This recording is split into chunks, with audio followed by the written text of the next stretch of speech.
Sensible, sensible, le cœur touché au cœur de toutes les cibles. Sylvie Vartan, d'ailleurs, qui sera avec nous dans Bonjour la France jeudi prochain, est sensible. Mais est-elle électro-sensible? Mais franchement...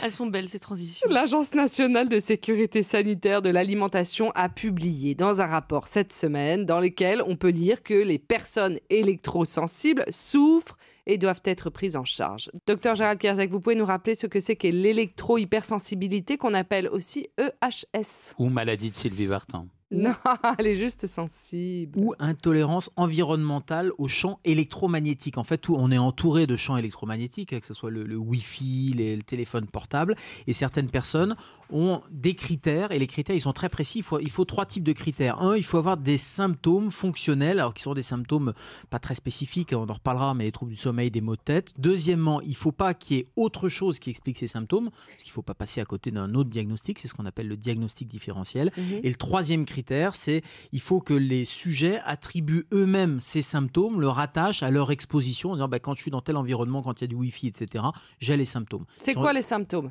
Alors les symptômes, ce sont des symptômes fonctionnels. C'est toute la difficulté de toutes les études. Ce sont les patients qui vont reporter ces symptômes. Il n'y a pas une prise de sang qui dit « Ah là, oui, vous avez l'électrosensibilité ou pas ».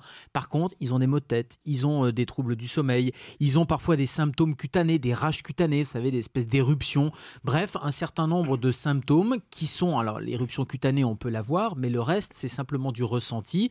Et ils le ressentent, et c'est parfois certains patients qui vivent un enfer, c'est-à-dire qu'ils sont obligés d'être dans des zones qu'on appelle des zones blanches, parce qu'ils ont l'impression dans un studio comme ça, ou pour les auditeurs et auditrices qui écoutent la radio, le fait d'avoir des ondes comme ça dans un environnement normal, urbain ou dans une maison normale, eh bien c'est insupportable pour eux. Ils sont obligés de se mettre dans des zones où il n'y a pas d'ondes du tout. Alors, évidemment, ils coupent le Wi-Fi, mais il ne faut pas qu'il y ait de câble électrique, il faut qu'il y ait absolument rien. Ça paraît difficile. Gérald, vous en rencontrez souvent aux urgences, des personnes électrosensibles? Non, alors c'est plutôt d'abord une maladie chronique plutôt qu'une maladie aiguë. C'est-à-dire, ils ont des symptômes qui sont de manière chronique, parfois d'apparition progressive, parfois à la faveur d'un stress un peu déclenchant, ils peuvent commencer à ressentir ces symptômes-là, mais ils ne consultent pas en urgence. En revanche, ils sont très handicapés. Ce sont des patients, un peu comme les patients aussi qui ont des acouphènes. C'est parfois très difficile parce qu'ils ressentent ces symptômes-là et ils vont voir leur médecin et ils viennent nous voir et nous, on n'a pas de test qui permet de dire oui, mais pourquoi c'est vrai ou c'est pas vrai. Donc très souvent, il y a une errance. Mais,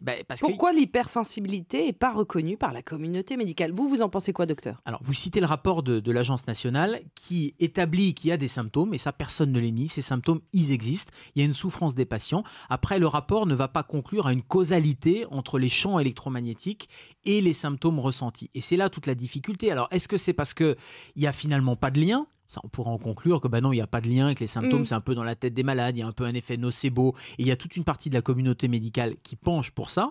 Et puis, il y a une autre partie, et moi, je serais plutôt assez modeste, et je pencherais plutôt pour cette deuxième hypothèse, qui est de dire, on n'a peut-être pas le microscope ou l'outil pour aller voir les symptômes, les authentifier et mettre en lien entre les champs électromagnétiques et les symptômes ressentis. Les meilleures études qui existent, il y en a un certain nombre, mais ce sont des études dites de provocation, c'est-à-dire qu'on va exposer les gens à ces champs électromagnétiques et on va regarder ce qui se passe. Le problème, c'est qu'on n'a toujours pas d'outil qui permet, on n'a pas une IRM ou un scanner qui permettent de dire, tiens, là, il y a une zone qui s'allume, etc. Donc, il faut, et c'est ce que préconise ce rapport, poursuivre les recherches, être assez humble et pas dire aux gens, c'est dans votre tête, prenez des antidépresseurs. Et c'est là où des approches un peu complémentaires peuvent être intéressantes. Il n'y a pas forcément de médicaments, mais d'autres approches complémentaires. De manière plus générale, docteur, est-ce qu'il faut qu'on se méfie de tous les champs magnétiques, de toutes les ondes? Est-ce qu'on doit couper nous-mêmes notre Wi-Fi à la maison? La nuit, par exemple, pour notre dormir. Téléphone, même, pour éviter d'être trop longtemps exposé à ces ondes. C'est impossible de ne pas être exposé à des champs électromagnétiques ou à des ondes électromagnétiques parce qu'il y en a de partout. Donc, vous pouvez effectivement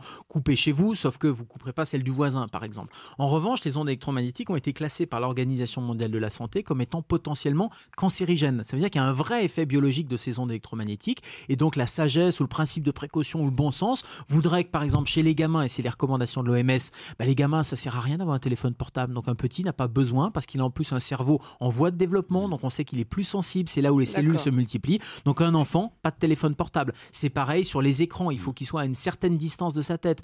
Tout le temps chacun, quand on utilise le téléphone portable, il vaut mieux composer le numéro, et une fois que le numéro est composé, que la ligne, on a accroché la ligne, à ce moment-là, on le porte à son oreille.